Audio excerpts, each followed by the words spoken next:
This video is sponsored by sellcashier.com. They compare iPhone prices on the internet and give you their instant quote and the most cash for your iPhone. Hey guys, this is Ed with Techvarium. As I promised in the last video, we are now going to start looking at how the iPhone 12 lineup compares to the 11 lineup. Specifically in this video, we will look at objective benchmark scores produced by an 11 Pro, a 12, and a 12 Pro. While 12 is no rival for an 11 Pro directly, I'm still throwing it into this video to see how it may differ from a 12 Pro. In the next video, we'll show you how all three camera modules compare as well. So without further ado, let's look at the Geekbench 5 results.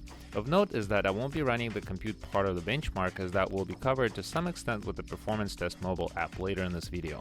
But for the CPU score, we can clearly see the disparity of a 1-year technology lead. Now, first a 12 and a 12 Pro, their results are almost identical. We will disregard the subtle difference of both the single and the multi-core score difference. They both sport Apple's A14 Bionic processor, and it is truly impressive what they are both capable of. On another hand, you have the 11 Pro on your left, lagging behind by 256 single-core points and 679 points in a multi-core score test. This is hardly a surprise because iPhone 11 Pro is driven by an A13 Bionic processor that was released last year. On another hand, we can visualize how well the internals are paired together inside the chassis by running Antutu benchmark. There is absolutely no visual difference in performance and how crisp the image is. While 11 Pro may look weaker on paper, visually it is no sloth and still remains a very competitive handset. In fact, what we arrived at in this test is approximately a 20% poorer performance of an iPhone 11 Pro when compared to this year's rival iPhone 12 Pro. The numerical variance nears a solid 90,000 points worth of a 1-year technology progress.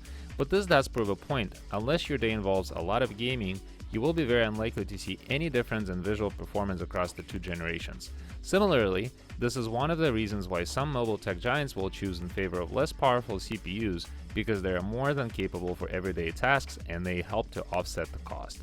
And now into the Performance Test Mobile, a very neat app to specifically test some of the parameters not explicitly shown by some of the other famous apps, and I'm going to make a couple of points here. First, your CPU score is almost identical between the 12 and the 12 Pro. However, you may recall from Geekbench that their CPU scores varied slightly. But let's look at the storage write speed. This is where some of the difference in Antutu and Geekbench results comes from for a 12 and a 12 Pro. The storage write speed is again approximately 15 to 20% different between the two. But this is where the technology really took a jump forward in 1 year. The storage write speed of an iPhone 11 Pro is only 236 megabytes per second, which is roughly 15% of what the 12 lineup has to offer. If I had to state the obvious, then the 11 Pro is definitely losing competition to its younger brothers. YouTube test is simple, yet indicative of what we just discussed. While the difference may be subtle in day-to-day tasks, this is very easily seen and observed here.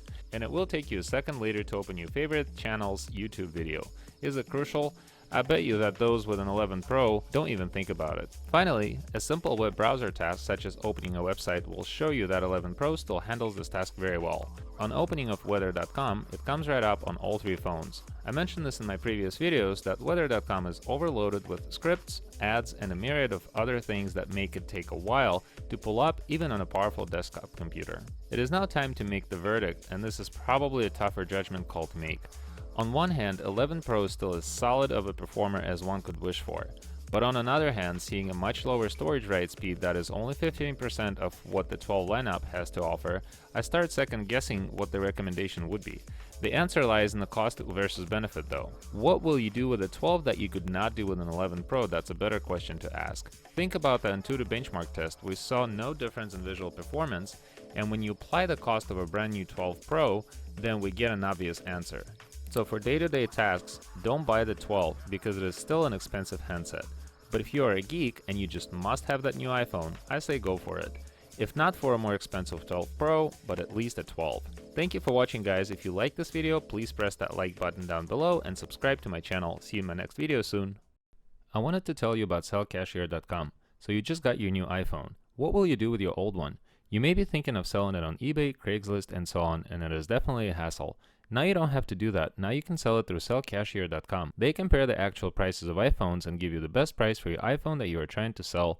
And the good thing is that you are guaranteed the best rate.